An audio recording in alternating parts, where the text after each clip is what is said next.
there, this is the Sherlock Brew Podcast series brought to you by Sherlock Supercoach AI. On the show, you'll find actionable insights and bite-sized conversations with HR and business leaders on topics that provoke thoughts and new paradigms to better understand and develop Gen Z and young millennials on your team. We'll help you look at new possibilities and gain perspectives to level up young professionals and help them surge ahead on your team. Our fourth question here is, what role does normalizing individualism play for bringing change in your organization? Now, you've worked in many of them and now you have many clients. So this, doesn't have to come from one, but maybe your collective experience. Normalizing individualism. What an interesting concept. So basically saying that we're all different or unique and individuals or, special in some way. And making that kind of the norm. That's what we're talking about?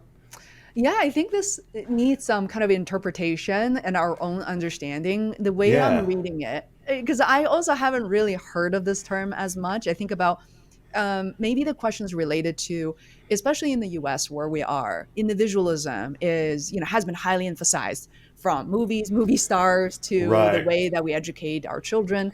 And at the same time, it's kind of a double-edged sword that there are sometimes people call them prima donna, you're such a snowflake, you're so special. But could you put that aside and actually focus on the work itself? So I think it's that balance. At workspace. Yeah. It's interesting, Faye, because it's like anything powerful. There's always a light side and a dark side, right? You take anything that moves you or touches you or impacts you always is going to have a way that it's amazing and beautiful, and a way that it can be kind of twisted and screwed up. And I think when I look at individualism, I think individualism in the sense that we are looking at ourselves, becoming self-aware, and trying to determine what is the path for me and what are the steps to me to be more than I am now and do more than I'm doing now is a really good thing. And so I think we have to have that individual awareness. It's not just about the collective or the group. That said, individuals can only have so much impact. And it is the impact that they have when they become part of a group and leverage the things that others bring that tends to magnify their impact on the world. And so when I talk about change, for example, I'll say, look, change is an individual sport, but it's played in teams or small groups, and that's how you change, an organization or your world. I think it's the same thing for much of what we do, is that we have to know who we are as an individual and what we bring to it, what our skills are, what we know, what we don't know, so what we lack and we want to augment with others, what we need support with, what we can contribute to and help others grow, and then say that as an individual, I am connected to a collective kind of greater good in a community or a group or a team to get things done.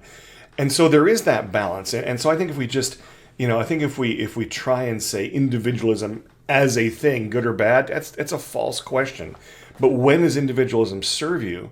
And when does your individualism get in the way so that you need to subvert it or mute it a bit as you engage with the larger group? And still maintain that person and presence that you have. And so, what I don't know, again, is if we are teaching people the skills to develop the self-awareness, develop themselves as an individual, but then how to integrate that individual into any kind of team or group, how to deal with conflict and relationship changes. I mean, we live, unfortunately, live in this world where the response seems to be, I disagree with you. Let me troll you safely from a distance. I mean, we basically become an entire society of the person who in their car is yelling and cursing a blue streak at that person. If they roll the window down, they'd smile and nod politely, right? We're raging behind the scenes and, it's okay, we're in polite society, we won't do that. And I think it's really sad that we have started. One of the things I worry about for Gen Z is that they're quick to, in my experience, complain and to sling the mud, as opposed to, because they have a sense of who they are. It's different than you, but I'm going to throw you under the bus or toss you by the wayside, as opposed to, wow, I see our difference. How do we reach out, reconcile, and find some common ground? I think, so I guess the short answer to the question, I think, is individualism is great if we know how to and then engage and integrate into groups and teams. It's not so great if that's the only tool we have. Thanks so much for watching. I hope you find it helpful. We'll soon be back with our next podcast. In the meantime, please share this episode with your friends and colleagues.